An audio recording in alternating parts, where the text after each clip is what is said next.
Մարտի 25 Գարեգին II ամենայն հայոց կաթողիկոսը Մայրաթոր Սուրբ Էջմիածնում ընդունեց վերապատրաստման դասընթացներին մասնակցելու համար Հայաստանի և Սփյուռքի տարբեր թեմերից ժամանած եկեղեցականներին, քահանաներին և ծրագիրը ներկայացրեց դասընթացների պատասխանատու Վահան եպիսկոպոս Հովհաննիսյանը։ Նորին սրբությունն իր հայրական սերն ու օրհնությունը փոխանցելով հոգևոր հայրերին գոհունակությամբ անդրադարձավ վերապատրաստման դասընթացների արդյունավետությանը, բարի արդյունքների համար գովեց դրանց պատասխանատու Վահան Սրբազանի և Հայր Շնորհքի նախանձախնդրությունը և նվիրումը։ Արժևորեց, որ դասընթացներում թե աստվածաբանական մտքի նոր զարգացումներին առնչվող գիտելիք է մատուցվում, թե հովվական առաքելությունն արդյունավոր իրագործելու նոր հմտություններ։ Բացի այդ, տեր հայրերին հնարավորություն է ընձեռվում մի քանի շաբաթ ապրել Մայրաթոր Սուրբ Էջմիածնում, մասնակցել միաբանական կյանքին և այդ շաբաթների ընթացքում կատարվող իրադարձություններին։ Դա հազվագյուտ առիթ է հատկապես հեռավոր համայնքներում ծառայող հոգևորականների համար,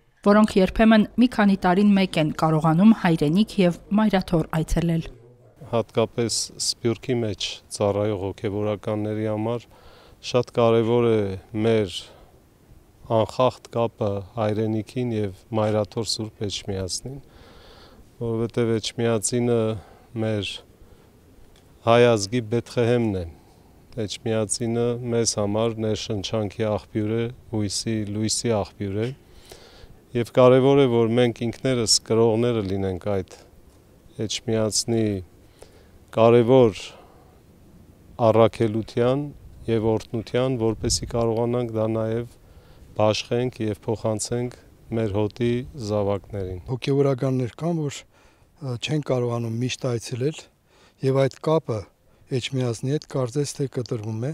և սա մի կարևոր առիթ էր, որ մենք կարողացանք գանք այստեղ Էջմիածնում նորոգվելու և հիշելու մեր և ուսանողական կյանքը, և նաև մեր Էջմիածնի հետ այդ կապը ավելի ամրացնելու։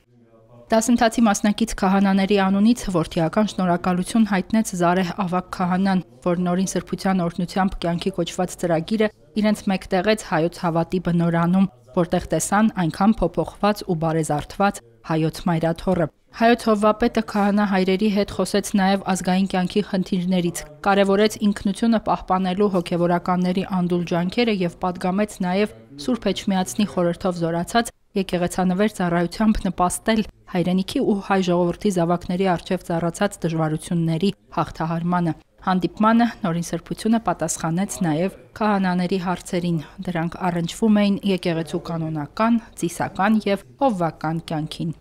Հերմինե Հակոբյան, Հարություն Տոլանյան, Եկեղեցական կյանք։